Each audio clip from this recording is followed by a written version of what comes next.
JP Nadda ji का बयान आता है और कल जिस तरह से संजय राउत साहब को गिरफ्तार किया जाता है, आज आपने परिवार से मुलाकात की, आपकी क्या प्रतिक्रिया है?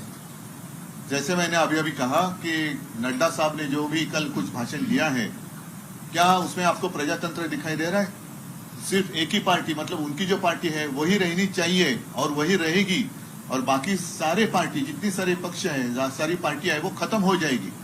आज तक हम मानते थे कि ये शतरंज, यानी कि मराठी में कहते बुद्धिबल, तो इसमें शतरंज नहीं है, बुद्धि का कोई ठिकाना नहीं है, सिर्फ बल वापरले जाते हैं, शक्ति का उपयोग किया जा रहा है।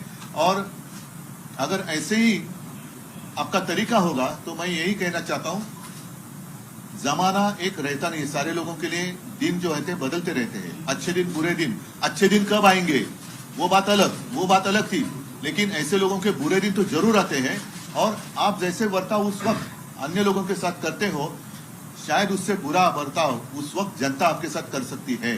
तो मेरी विनती है कि जो भी विचार अगर आपके पास है, सोच आपके पास है, जनता के सामने आइए। हमारी सोच जो भी है हम जनता के सामने रख रहे हैं, आप भी सोच रखिए और जनता के ऊपर फैसला छोड़ दो। जिसको प्रजातंत्र कहते हैं, जरा मतलब पूर्ण तरीके से उसे प्रजातंत्र कहते हैं। ये अगर आप ईडी, इनकम टैक्स, सीबीआई, तो फिर प्रजातंत्र कहाँ रहा? जितने हमारे सारे लोग गए हैं, मैंने कहा कि वो तो गए, उनके हमाम में गए हैं, हमाम में गए हैं वो। अब वो मजा ले रहे, लेने दो, लेकिन जब पानी बंद हो जाएगा तो क्या करेंगे आप? हिटलर का एक एग्जाम्पल मेरे पिताजी ने दिया था, क्योंकि मेरे पिताजी आप सारे जानते हो कि वो तो शिवसेना प्रमुख, हिंदू हृदय सम्राट, एक ही हिंदू हृदय सम्राट आज तक जो हुए वो है, और साथ ही साथ उनकी करियर की शुरुआत वो व्यंग्य चित्रकार थे, कार्टूनिस्ट। और डेविड लो ब्रिटेन के कार्टूनिस्ट है जो ओरिजिनल न्यूजीलैंड से आए हुए थे, उनको अपना गुरु मानते थे। तो उन्होंने, मेरे पिताजी ने कहा था, मुझे भी कहा था, और शायद मैं मानता हूं कि पब्लिकली भी कहा था कि जब सेकेंड वर्ल्ड वॉर चल रहा था तो हिटलर एक समय ऐसे आया था कि अब उस वक्त लग रहा था कि शायद हिटलर जीत जाएगा, पूरी दुनिया को अपने कब्जे में ले लेगा। तो उस वक्त डेविड लो, मतलब हिटलर बॉम्ब डालता था और डेविड लो एक कार्टून निकालता था, और वो कार्टून का जो एक परिणाम हुआ करता था वो बॉम्ब से भी ज्यादा होता था।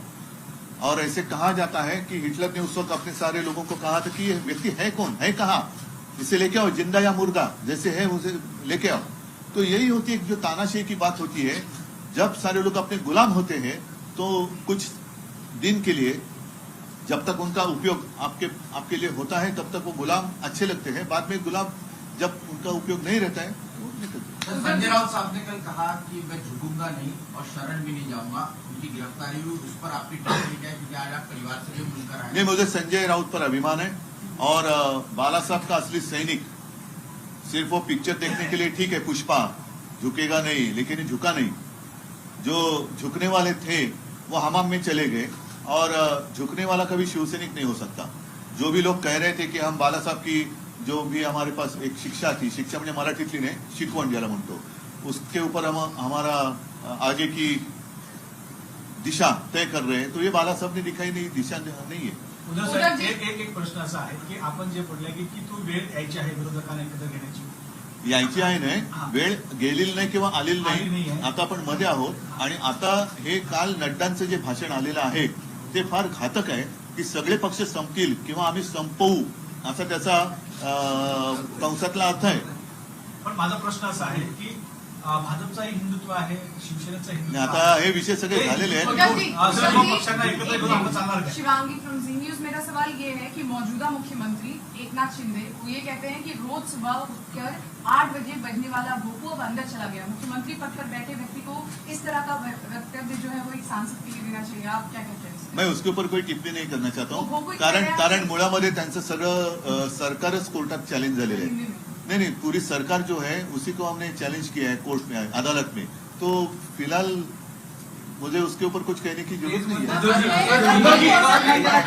बंगालमध्ये पण जी परिस्थिती पाहायला मिळते आहे, कुठेतरी तुम्ही प्रादेशिक पक्षाच्या नेत्यांशी संपर्क करताय किंवा तुम्हाला कोणी संपर्क केलाय, काही चर्चा झाली? असं आहे की ममता दीदी आहेत, केसीआर आहेत, असे काही लोक हे संपर्कात आहेत, पण जसं मी म्हटलं ना, काल आता यांचा मुखवटा पूर्ण बाजूला झालेला आहे, आणि जसं मी परवा आपल्या कोश्यारींना एक धन्यवाद दिले होते की तुमच्या पोटातलं ओठावरती आलं अनावधानाने की महाराष्ट्रामध्ये मराठी माणूस किंवा मराठी अस्मिता चिरडण्याचं जे तुमचं स्वप्न आहे ते तुम्ही कदाचित अनावधानाने आमच्यासमोर आणलं. तसंच काल भारतीय जनता पक्षाचे अध्यक्ष जे आहेत त्यांच्या पोटातलं ओठावरती आलं की त्यांना या देशात आता दुसरे कोणतेही पक्षच नकोय, म्हणजे हुकुमशाही पाहिजे याचा असा त्याचा अर्थ झाला. सर, माझा आपण एक एक प्रकार असा आहे काही ना काही- की संजय राऊतांना अटक केल्यानंतर काल शरद पवारांचे अजून एकही वक्तव्य आलं नाहीये. तुम्ही पण तुम्ही बोला आता- ना. तर अशी चर्चा आहे की संजय राऊतांना एकटं पाडलं जात आहे का, यावर तुम्हाला काय? मला या फालतू प्रश्नाला उत्तर द्यायची नाहीये, कारण मी आता संजयच्या घरी जाऊन आलो. पुन्हा एकदा सांगतो की संजय आणि आमचे कौटुंबिक चांगले संबंध आहेत. संजय माझा जुना मित्र आहे आणि म्हणूनच त्याला मी आरोग्य करतोय. तो एक कट्टर शिवसैनिक आहे आणि त्यांनी या दंडेलशाही विरुद्ध न झुकता लढू शकतो ही एक ठिणगी नक्कीच त्यांनी टाकलेली आहे. सर, पण तुमच्याबद्दल जी लाच